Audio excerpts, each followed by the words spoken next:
Hey folks, Casey Dimon here with the TaxSaleAcademy.com answering your weekly question. This week's question is actually sent to us via email. It's from my friend Jordan, who's a member of the Tax Sale Academy. And he wants to know if tax sale investing and bank foreclosure investing is similar or the same.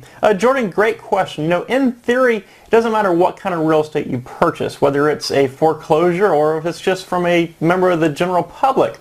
You know, there's going to be certain steps that you're going to have to take in every single real estate transaction, including your due diligence. You know, you want to know whether you're buying the piece of property to move you and your family in, or you're buying the piece of property as an investment. You want to know that the property is not going to fall down the day after you buy it. You want to know that your value is there. Obviously, you don't want to spend too much for a piece of property. There's a lot of steps that you have to take in all sectors of real estate. Now, where bank foreclosure investing or tax foreclosure investing differ here is, you know, if we're talking about the actual auction process, the courthouse auction process. You know, when you're at a bank foreclosure auction, you're going to be bidding against a lot of attorneys that are going to be representing that bank. Oftentimes you have to worry about such things as, was the second or the third mortgage holder notified? You know, because if those mortgage holders weren't notified, guess what? You have to foreclose those guys out as well. You know, so there's a lot of variables when it comes to bank foreclosure investing. When it comes to tax foreclosure investing, the only person you have to worry about is more or less yourself. The government has to go by certain set standards. There are no attorneys to bid on a bank's behalf. There is no big bank to deal with, more or less.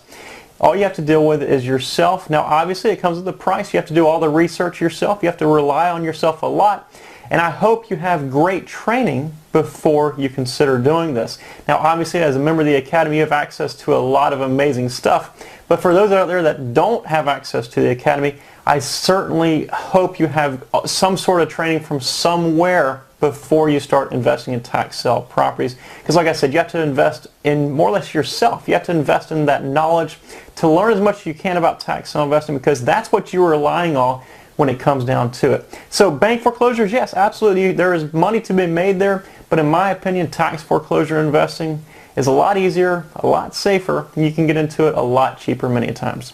So Jordan, I hope this has answered your question. If you like a follow-up question, or if anybody else has any questions about tax sale investing, head on over to my website at TheTaxSaleAcademy.com, which you can do by clicking the blue link at the bottom of this video. Again, it'll take you to TheTaxSaleAcademy.com. Once you're there, submit your question, and it's very possible you'll get a video response just like this one. Take care, folks. Have a wonderful day. Bye-bye.